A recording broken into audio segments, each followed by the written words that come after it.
Hello and welcome to Walking Three Worlds, and I'd like to acknowledge the traditional custodians of the land that we're filming on today, particularly the Turrbal and the Yagara people of this land in this beautiful city which is Meanjin, the Aboriginal name from the Turrbal people, or Brisbane as we know. And my guest today is a long-term friend and musician. He's also many things, and you'll hear all about this as well.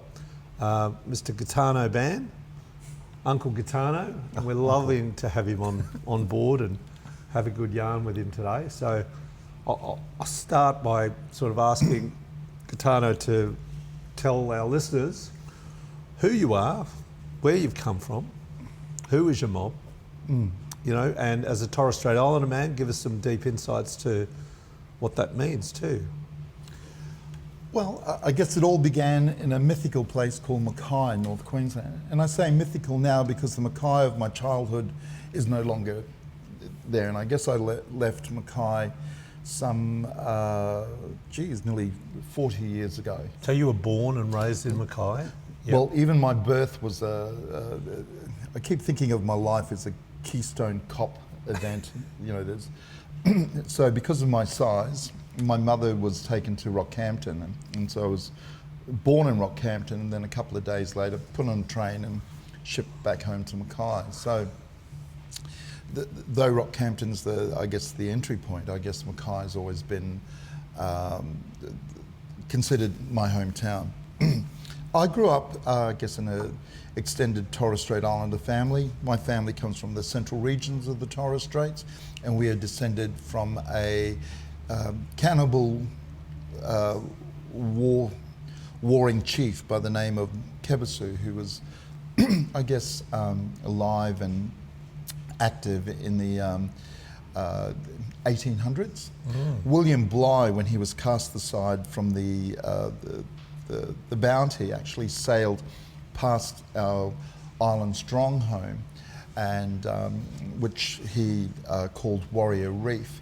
So you can imagine William Bligh with the 12 other people in this long boat with a flimsy sail sailing through the Torres Straits on the way to Timor. And there are 100, in his words, savages giving chase with bows and arrows and skulls around him, and led by my great-great-grandfather, KEBISU. So it's documented that they went past. The two things they had in favour, well, three things they had in favour that morning was, it was early morning when they sailed past Tudu.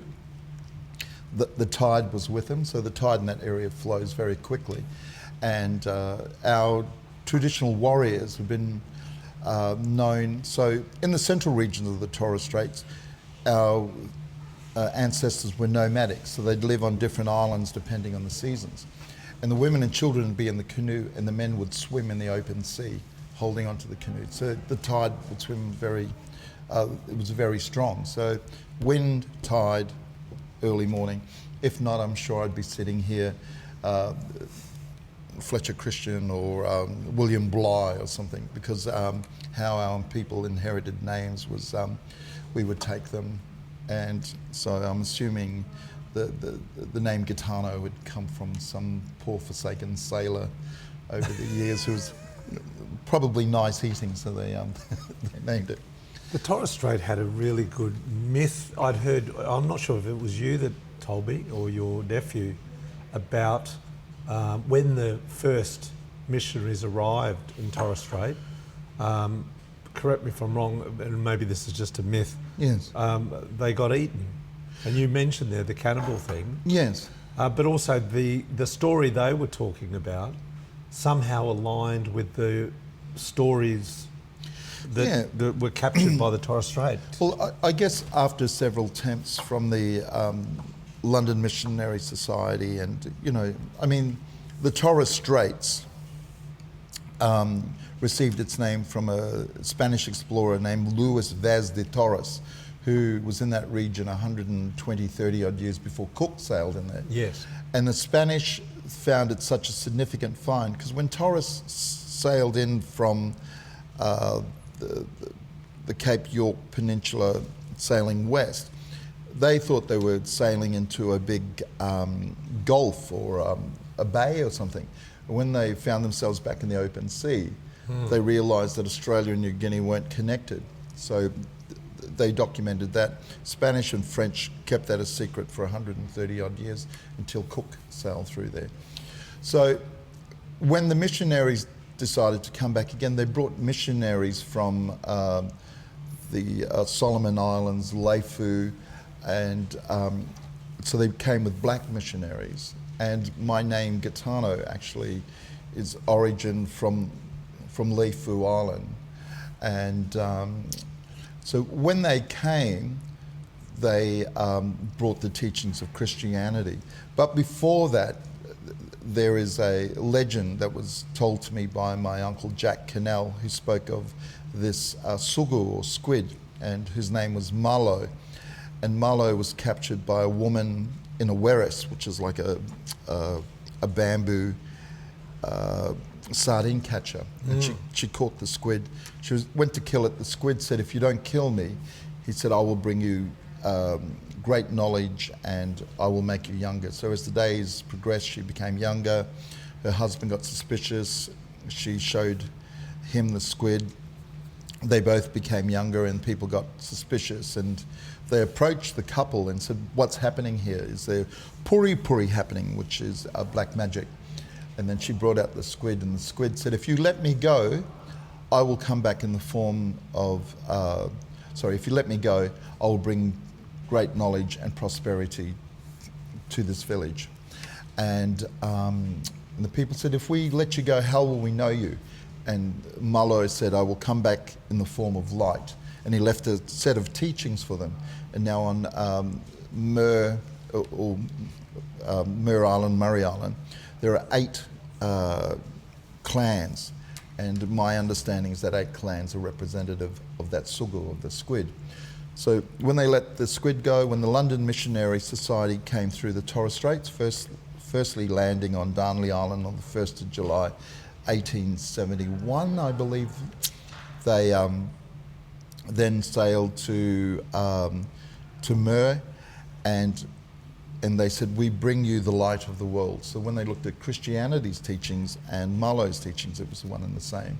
So our people adopted Christianity not because we saw that as an introduced religion, but we saw that as a promise made, a promise kept.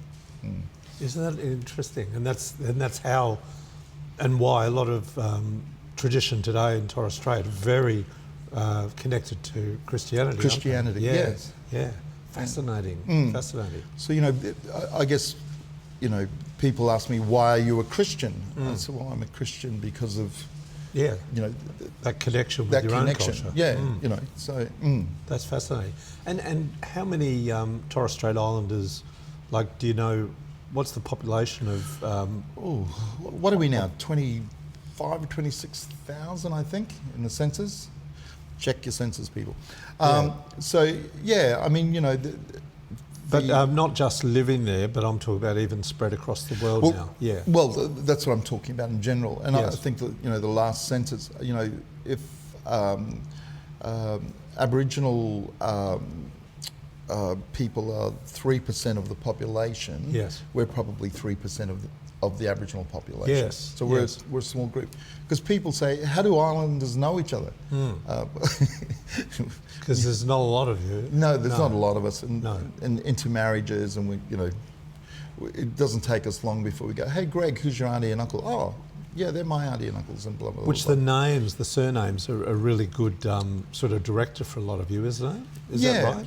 Well, if you look at my surname, Bann, because my parents never married, we didn't take Gordon, which is the Scottish, my father's surname. We took Bann, and Bann is a derivative from my great-great-grandfather's, whose name was Bunyam. So his sons, when the missionaries came and MacDonald, MacDoodle, Mac Avery, I believe the Mac bit is son of. So son of Doodle, son of Avery, son of. And so I guess our people saw that, up until then everyone just had the one name, it was Greg. And then so what they started doing, and in our family instance, taking the father's name as their surname. So instead of my grandfather calling himself Billy Bunyam, he just called himself Billy Bann. And so that's how that name travelled through the family. So when did you first know you were in this group called Torres Strait Island, like living in Mackay? Well, I guess I didn't experience difference until I went to school. And then, being surrounded by non-Indigenous kids, because where I grew up in Mackay was on a riverbank, basically something a little bit more grander than a humpy, but we had the corrugated roofs we put up, had the potbelly stove in the kitchen, would spend the afternoons filling up buckets to boil up a 44-gallon drum. So my brother or myself, vice versa, would stand on a chair and bathe the other one. So once we went to school and we learnt, there was things called plumbing. You could go to the toilet without having to fill up a tin and then, months later dig a hole somewhere and empty the content. But yeah, like I said, I didn't know difference until I went to school. Yes. And I didn't know swearing was an issue until I got to school. My father being a Scotsman, you can imagine how colourful his language is. And my mother, English was her third language, so she learnt her English from my father. And I think I was asked at school what 1 and 1 was, and I jumping up and down excited, and the teacher said, so at school my second name I used it was Jonathan, so everyone called me Johnny, and she goes, "Yes, Johnny." I said, "Fucking 2, miss." She said, "What?" Answer. She said, I said, "Fucking 2." And she goes, "Up the office." So I spent a lot of time up the office of my language. And then when they invited my parents up because of my language, they found out what the fucking problem was. They were just used to swearing.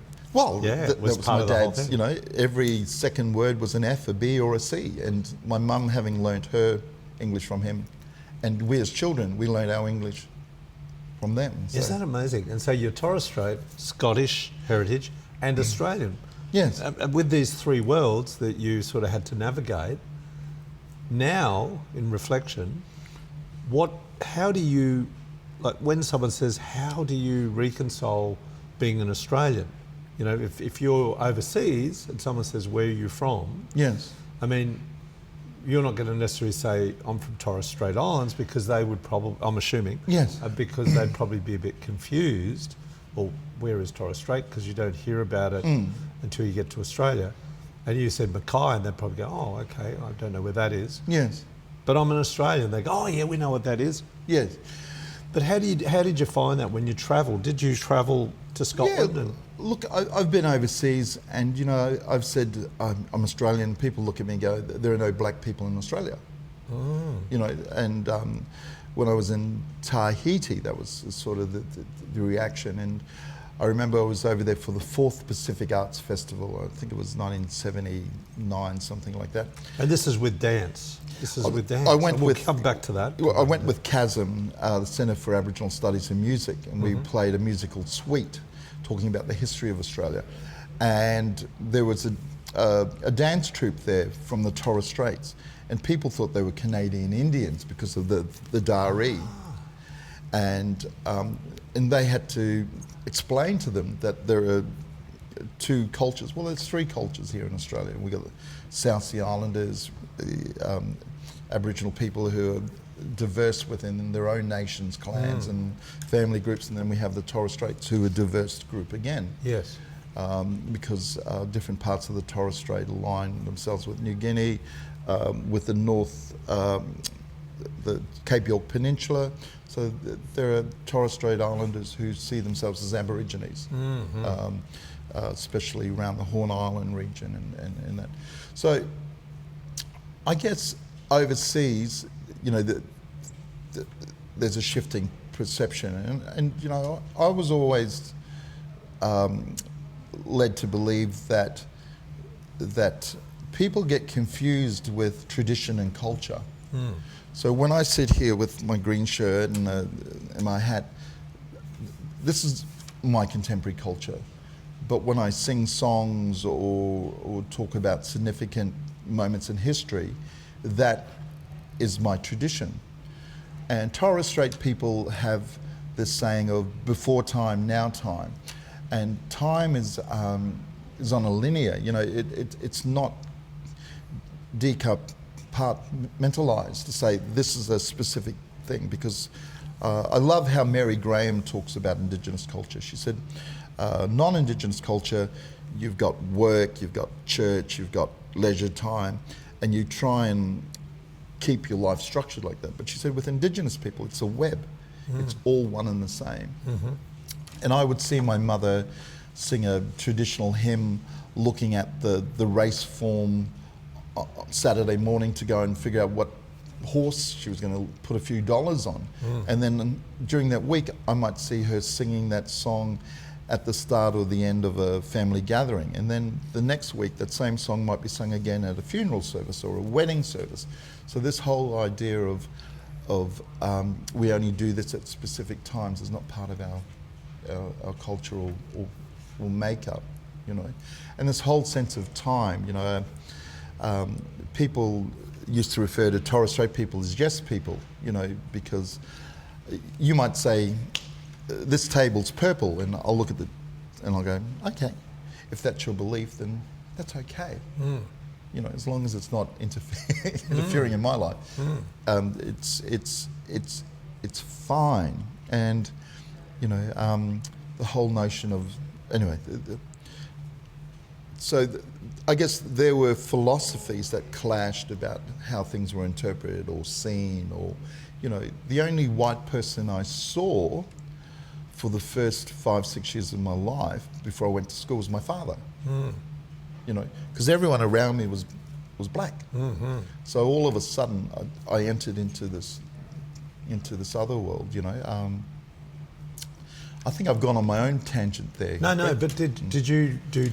Were you doing like traditional dance Yeah, as a family before you went to school? You were already. You know, you mentioned the headdress that Torres Strait Islanders. Were you already exposed to that? Yeah, the dari and all those sorts of things. You know, my usual weekend was spent in the company of 30 to 40, if there were funerals, 100 individuals in the Torres Strait community. And we always saw white people at a distance, you know. And we were... So you didn't have a lot of white friends at that time growing up before you got to school? No. And, you know, and every now and then we'd have one of my dad's relatives pop in for a quick visit, and we'd be sitting there trying to figure out, you know, hey laddie, how you going? You know, I'd like a cup of tea. And it's like, oh right, these people are speaking something that's foreign to me. You know, the heavy Scottish Were they accent. swearing? Not as much as my dad. And but you know, my dad was really eccentric, and my dad loved words, and my dad would be forever saying limericks or rhyming stuff. And I guess to me, years later, I can appreciate that wordplay as a songwriter, and I guess that sort of introduced me to that. So your love of music, and obviously there was your home, and then as you moved into the contemporary world through school and the lens of hearing different music as you grew up, when did you sort of start learning guitar? And well, my first introduction to Western music was Elvis Presley, which I still love listening to Elvis. And my godfather, Douglas Pitt, he would endless streams of Elvis. So when I was over there, I would listen to Elvis or Beatles music. And my mother would comb my hair as a child, and she'd say, I'll make you look like Elvis. I didn't even know who Elvis was until I got 13 or 14. I went, I don't look like Elvis. And so when I was at school, didn't take me long to realise that I was forever in the B classes. So 6B, 7B, 8B, 9B, 10B. And they had the A's, B's, C's, and it became quite obvious very quickly that B was for behavioural, because all the kids who were the trailer trash, who were black, who were the wogs, who were blah, blah, blah, we were all in the one class. And learning wasn't on anyone's agenda. playing poker. We'd go into science, we'd set the Bunsen burners on fire just to watch the fire brigade come racing over the hill into our school. And people said to me, how did you get into performing? Well, I was walking around this, so I was in probably year 9, and I was with a friend of mine, Paul Condy, and at the time, making animal noise was the thing to do. So you'd be sitting in class, and then you'd hear someone outside going, no, or and everyone in the block would laugh, So Paul, on our way to manual arts, he says to me, come on, Banny, let's make some noises. And I go, oh, piss off. I said, I don't want to get into that shit.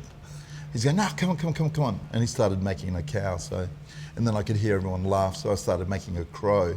And just as I got to the end of the fuck, meathead, I can't remember, it's Mr. Keane came around, deputy principal, and he goes, you two, up my office now. So I just looked at Paul and I thought, you're lucky he's here, brother, because I'd be choking you. So come lunchtime, he got us to wheel out the lectern, which is a huge thing that took about, I don't know, 6 people normally. So we're dragging this thing out in the middle of the parade ground. He set up these microphones and he said, good afternoon, students. For your listening entertainment, we've got Mr. Bann and Mr. Condy who are going to entertain you. And he went to hand Paul the microphone, and Paul was just trembling and he weed himself. He was that. So, there's this 13, 14-year-old kid just standing there in his own wee, and he just looked at it and he said, and he was crying, and he was handing the mic, and he just said, get away, you grot, or something like that. So he left, and I'm looking at my friend who's just weed himself, and he hands me the microphone. He goes, let's see what you can do, Mr. Bann. And I thought, okay, I've seen my uncles many times. Testing, okay. I said, everyone, for my first animal noise, I'm going to make a cow. And I went, moo, and everyone laughed. And I said, and for my second animal noise, I'm going to make a crow. And I looked at Mr. Keane, I went, fuck you, sir. And I ended up in detention for a few weeks after that. But Solitary. And I remember as I was being marched down the stairs back up to the office thinking, hey, that was really cool. You could grab people's attentions. And I always wanted to learn to play the guitar because I saw an uncle of mine, Ernest the Wang, who could play the guitar with his teeth, and he could play it behind his head, and he played between his legs, and he'd do all the Chuck Berry stuff, he was into the Ventures, and so there was a lot of instrumental shadows music, and I would just be mesmerised by what he could do. So when I left school, I remember sitting with my maths teacher and home form teacher. I can't remember her name now. Mrs. Oh, jeez, it's a pity.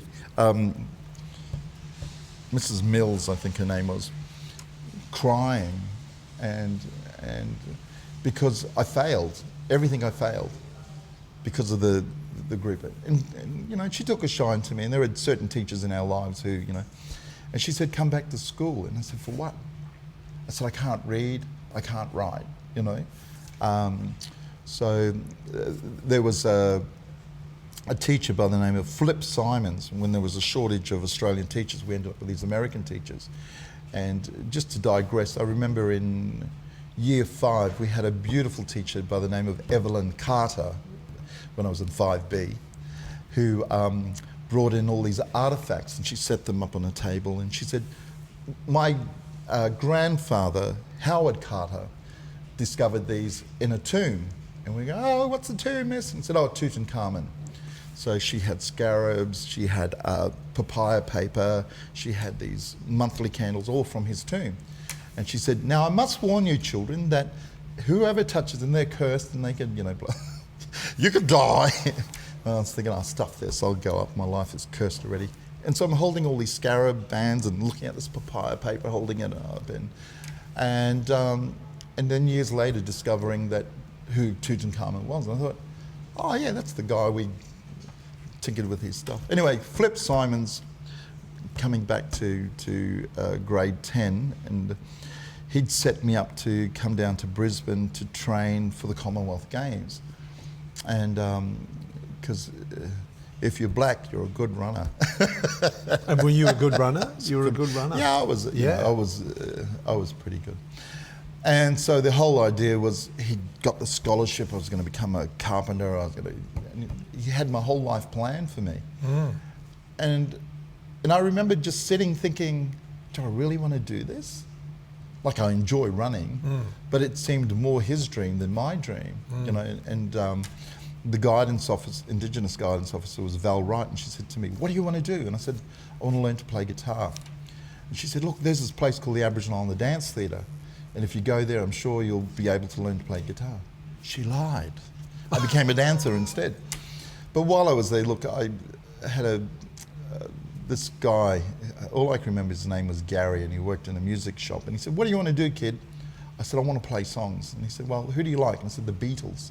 So he took me down the store and he gave me this Beatles, well, I had to buy the Beatles book, but it had, you know, chord charts that were like, and I remember just sitting there playing these songs from my childhood and just thinking how wonderful it was. And, you know, it was probably a few months after that I was in a second-hand store and I got John Lennon's Shaved Fish album, his greatest hits. And the guy said, "Look, the record's missing." I said, "The record's missing?" And he said, "Look, I can't find it." He said, "Just keep the album." So I thought, oh, I've got this John Lennon album. And growing up, I liked John Lennon, Paul McCartney, Ringo Starr, and George Harrison as individual artists. And then then I realised they were all in the same band. It just blew me away. I went, oh man, Paul McCartney.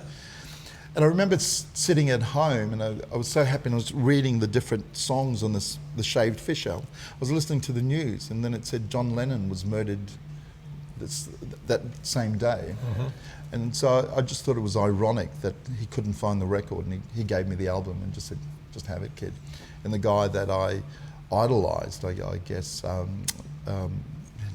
been gunned down and murdered, you know. Many years later, I have a 13-year-old whose name is Lennon, you know, as in honour of John Lennon, the relationship. Yeah, and I guess the John Lennon as an artist, as an activist, as a writer, has always been an inspiration in my life. And this quest for truth, you know, that song of his, you know, "Give me some truth." And I guess I've tried to be. You know, people call your music political, or they call it indigenous or whatever. As an artist, we can only write about what we know. You know, I can't write about what it's like to be a woman. I can only write from this perspective of being a father of a daughter, or a husband whose wife's a woman, or from that sort of perspective. So all my life and my creativity has been about what I've seen and I've experienced. You know. Now, you've become a music therapist. That was a number of years ago. How did that come about? I was working at the ADORS, the Adolescent Drug and Awareness Services, which now is called Clarence Street. And I was doing a songwriting workshop with a group of young people going through rehab there. And I said, you know, it was around Christmas time. I said, you know, if I gave you $500, who would you buy a present for? Who was the most significant person in your life who can help you through this? And this Indian girl stood up and she just started screaming like a banshee and ran out of the space. And the workers came running in again. They said, "What did you say? What did you do?" You know, and I just said, "Well, I said this." And they looked as bewildered as I did. Anyway, I left. The young girl, she was out of the centre for about an hour and a half, and she returned. And then I discovered that she'd been raped by multiple times by different members of her family. And then I thought, well, music's a lot more profound than or the use of music, because I was there writing songs with young people. And I remember reading an article on music therapy and the application of it, and I rang up and said, hey, that sounds great. How do I get on board? And so I did an audition. I sang a couple of my songs. And then the woman who auditioned me, Jane Edwards, rang me a couple of hours after the audition and said, look, are you really, really keen to do this? And I said, yeah. And she said, but why? You already have these, talents and experience as a community arts worker. I said, but I don't have a piece of paper. I said, you can do this stuff for donkey's years. I can go get a paper and 6 months later show my piece of paper and all of a sudden I'm experienced or I have some knowledge. So I undertook the course, and what I realised that there were 28 people auditioned and I was one of 3 who was allowed to do the course. Wow. I struggled through the course because I can't read music. It's just something that I don't have the patience, and people say, well, why bother about it? And to me it's like I've robbed myself of this whole collection of other people's thoughts and ideas, and not being able to play music robs me of the opportunity to advance my own skills as an artist, as a thing. So I guess coming up to today now, some, what's it been? Nearly 14 years, I think, since I've got my piece of paper. Yep. That was through UQ? Yeah, yep. University of Queensland, which is, no longer there, and... As in the course. The course is no longer there, yeah. Because the university was more interested in making money from the course than what it actually provides as a service. Now, the interesting thing with UQ is that when we talk about the blackbirding and the slavery that existed over the years, wherever the slave boats went, they paid homage to their home port. So when they went through the Caribbeans, they set up their port in there. When they went through all different parts of the world, they set up the name of their home port. When they came to Brisbane, they set up the home port. And the word is St. Lucia. So there's St. Lucia on the Ivory Coast, St. Lucia in the Caribbeans, and the St. Lucia here in Brisbane. So when you follow that history of that, that's where all the slaving boats. So here in, so St. Lucia is the same ships that went through the Caribbeans, and, so anyway, so that was interesting to be studying. No, it was fascinating. And actually, when you were talking way back about the original name of Torres, in the Spanish, and there's a beautiful book by a guy called Nick Brodie, called 1787, that looks at those 300 years of the different, the Portuguese, the French, the Dutch, and the Spanish, how they never quite knew there was a big continent here. Yes. And they'd sort of mixed up New Guinea and Torres Strait and Indonesia, because the Dutch had done a port there. Yes. And all these sort of connections over hundreds of years. So for Torres Strait, and correct me here, 1788 in terms of the so-called white history of Australia in the British sense, but this whole interaction had been going on hundreds of years before that particular line in the sand. And the flag being dropped. Look, yes. I've always subscribed to my cousin Steve Mamm's definition of Torres Strait Islander people. He said we're visitors. Like everyone else, we've come here as visitors. And our first, I guess, what's the word? Principle, or there's a different word, about is to pay respect to the original people, And, where are we at as a country? At the start of this, before the camera came on, we spoke about these different subgroups and cultural identities, and then you have Indigenous people who say, you know, I stand on Indigenous land, and I first and foremostly, I might see myself as Yagara, Turrbal, or Jagera before I see myself as an Australian. You know, yes, when I go overseas, I say, you know, I'm from Australia, but my people are. And then once you start with that second line, my people are, and they go, oh, what do you mean your people? Aren't you Australians? And then you have to, you know, explain. I look at my children, and they're a diverse collection of, you know, of Maori, of Scottish, of English, of Irish ancestry. Yes. And I remember my ex-wife's father saying to me, oh, we're going to have issues here. And I said, issues about what? He said, well, my grandchildren are Maori and I want them to be Maori. And I said, great.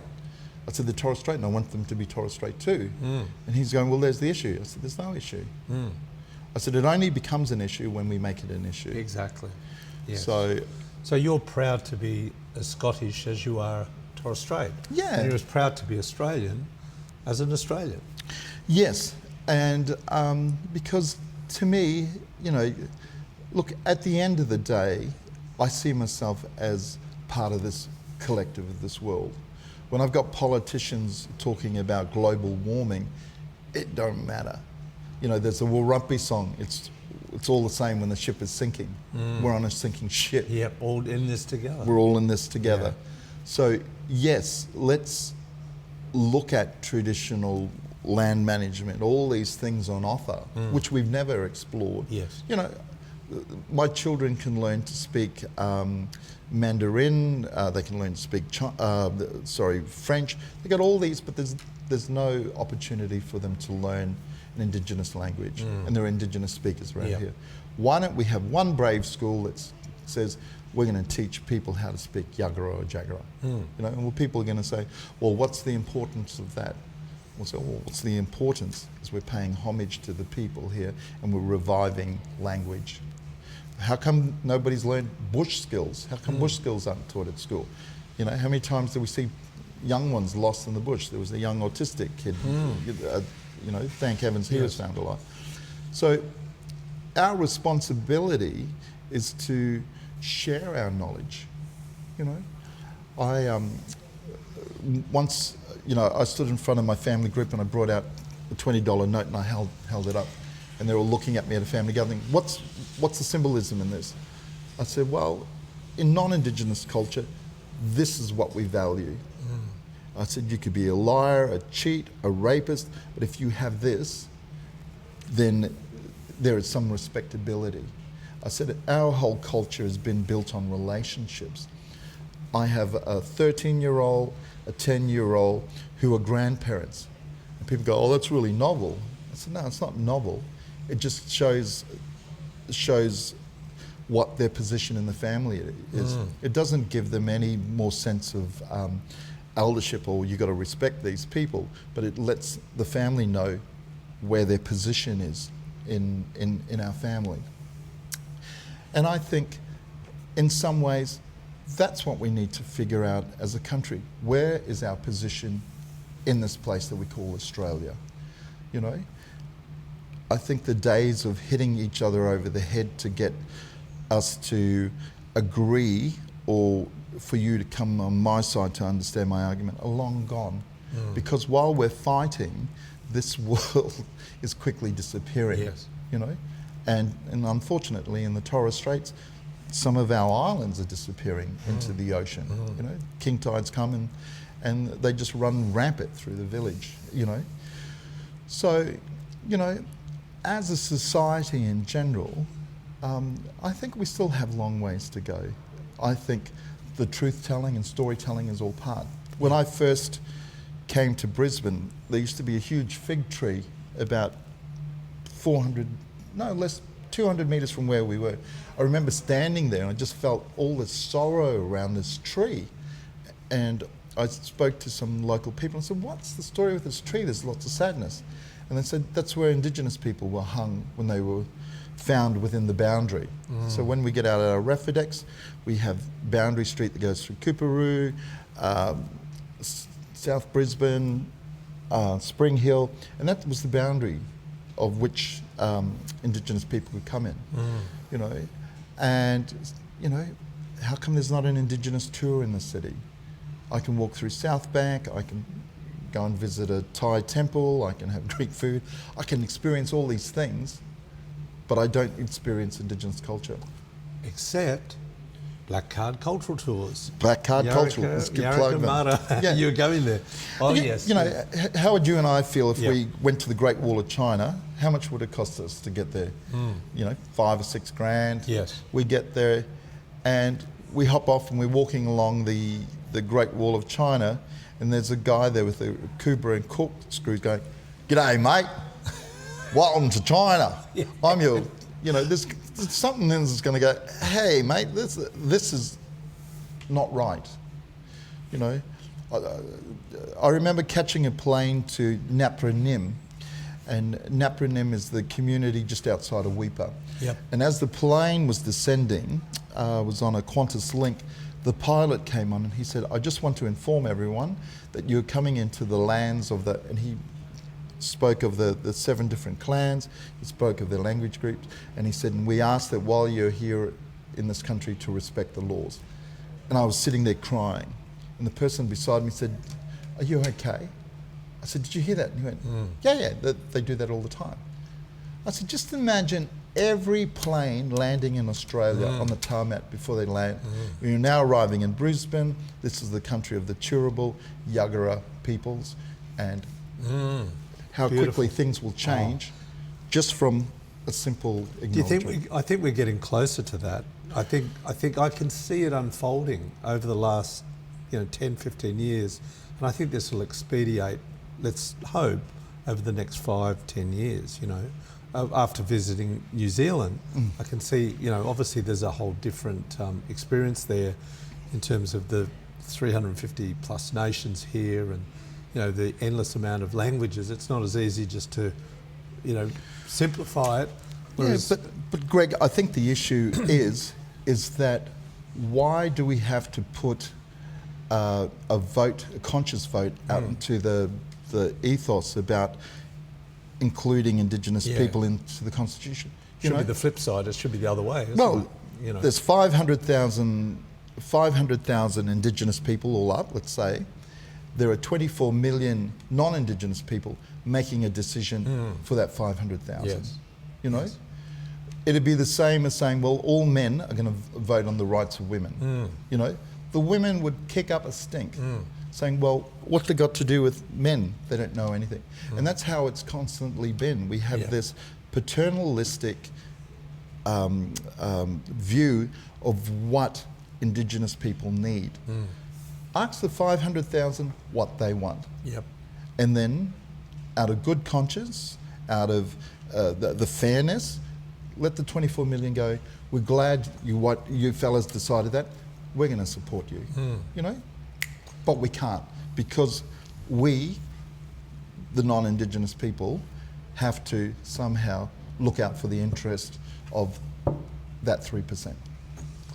So on that note, you've written a song, and I'd love for you to play it for our listeners. Give us a little bit of background before we close out on the song, how it came about, and then we'll have a listen. Well, the song's called Always Was, Always Will Be, and I guess that's a chant we've heard numerous times in the community. Particularly on Australia Day or Invasion Day, isn't it? T-shirts and I went looking for that song because the concert we did recently, Heal Country, I wanted all the artists to play an Indigenous song by an Indigenous artist that had some significance. So I went looking, I thought, I'll sing that song, and I couldn't find one. And so I ended up writing the song, and I guess the themes on it are to deal with death and custody and the high rate of Indigenous incarceration, and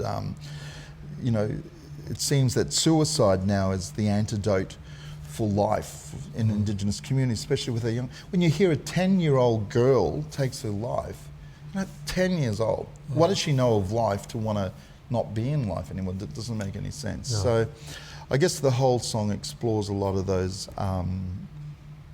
you know, the issues. And I guess, you know, one of the lyrics is, let's advance Australia fair. And the debate over the use of that song, you know, does it represent all Australians? No, it never did. It was never written to represent. So, so in regards to reconciliation, the future of this country, there is still a lot of dialogue to take place. And like I said, 3% against the 97% is never going to win in anyone's equations.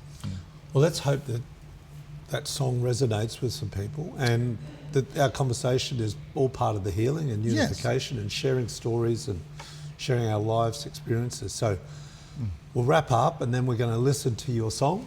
Great. So thanks everyone, and Getano, Thank you. wonderful having you on board, brother. Really enjoyed having you in conversation. That's really lovely. And you know, my belief is, at the end of the day, we are a series of stories. Yes. And it's those stories that give our lives meaning, and hopefully meaning to other people. And I guess podcasts like yourself allow people to tell their stories. So thank you, my brother. Yeah, no worries. Thank you. And what we're going to also do is we're going to have a separate sharing of this on our website. The song will be part with a lot Great. more information about Getano Bann. Thanks everyone for listening and viewing our podcast. Don't forget our website, which is www.walkin3worlds.com, or you can become a patron at Patreon, patreon.com, but you can find that all on our website. I'd like to thank some of our patrons, our current patrons, particularly Jamie, Fez, and also Sierra. Thank you all for being part of our patronage. Really appreciate your support so far. Thanks everyone. Have a listen to the song. We're going to leave it to Getano.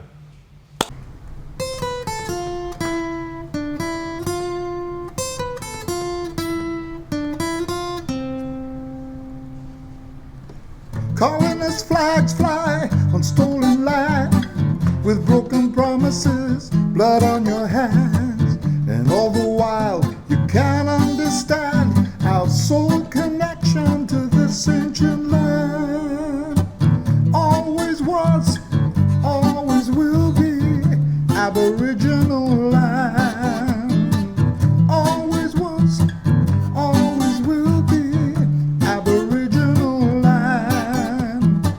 And all the while you can't understand our soul connection to this ancient land. Always was, always will be Aboriginal land.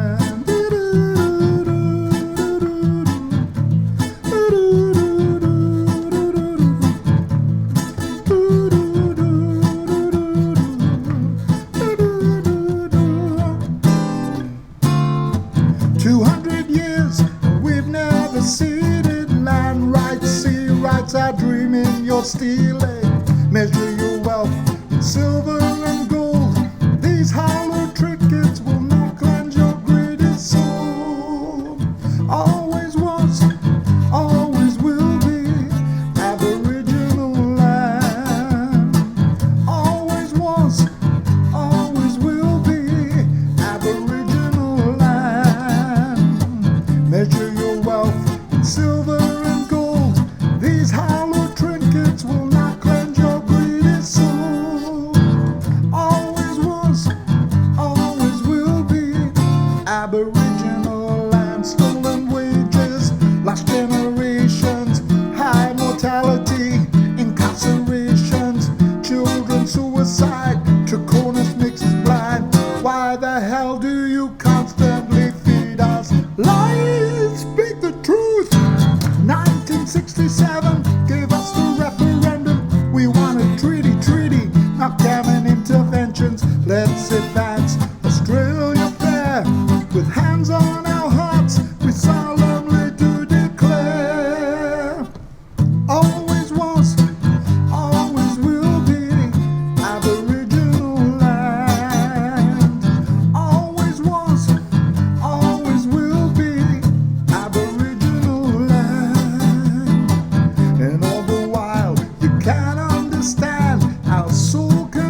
Land rights. When do we want it? Now. Thank you. I'll be here all week.